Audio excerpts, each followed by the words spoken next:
Hello and welcome to the February edition of the EPA's project updates. My name's Tom, I'm the project manager here at the EPA. But for this February edition, we won't be hearing from me. We will be hearing from the 5 project leads at the EPA.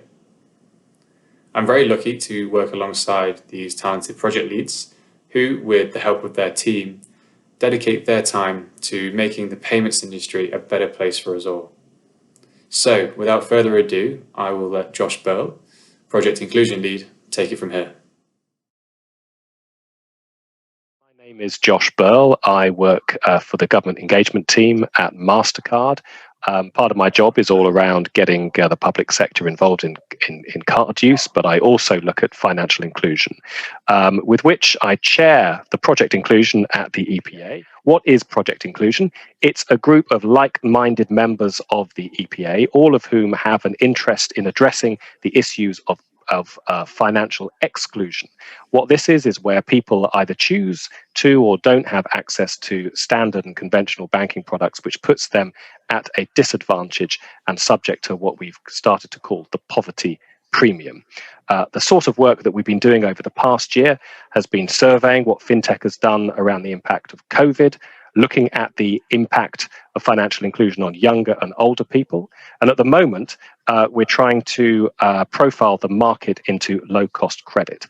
A very exciting project to come this year will broaden out the definition of inclusion to look at wider lifestyle issues as well, to do with faith, social impact, gender, and other interests which may exclude people from wanting to engage with the financial services sector.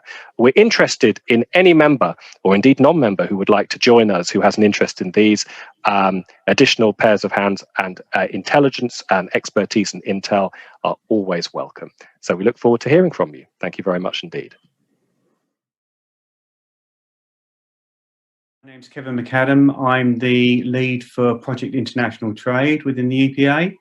I just want to give you an update on where we are with the project. The project's been running about 5 years, and over the last sort of year, we've been concentrating on the trade mission to the Asia region. So we did a virtual trade mission. And we're taking the learnings from that into what we're going to be doing going forward. So the project going forward is going to really get into 2 subgroups. This is what we're going to focus on. One is going to be around cross-border payments. There's a major initiative that's backed by the G20, and we'll be working very closely with EPA Asia on that in terms of our sort of position and how that can help the membership. And then a second subgroup will be looking at how can we continue to assist the membership in terms of expansion into new verticals, new markets. And we'll be looking at the learnings we took from the trade mission, but more importantly, trying to give sort of better access to corporate services, probably about how we can access into local players, particularly payment schemes, and provide some sort of international toolkit or something akin to that to really help the membership understand how to go into that market. So just to conclude, really, really looking for people to be part of the group. Reach out if you're interested. Thank you. My name is Jane G. I'm the CEO at Comply Global. We are a company which offers risk management software to help prevent financial crime and fraud. I'm very privileged to be the chair of Project Financial Crime for the Emerging Payments Association. It's a fascinating project and a vital one, given how much legislation there is which requires companies, members, to comply with all sorts of requirements, both to prevent financial crime of all different kinds. It's particularly challenging at the moment because we all know that criminals are using technology and innovative ways to cause financial crime. And so the legislation has to change all the time to keep up with that criminal activity.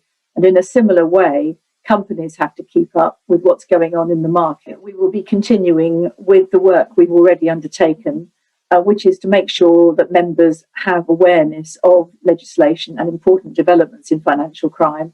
But we will also be concentrating on the subject of data sharing. We're going to publish a white paper on data sharing, both to cover the obstacles to data sharing and ways in which we think matters can be improved.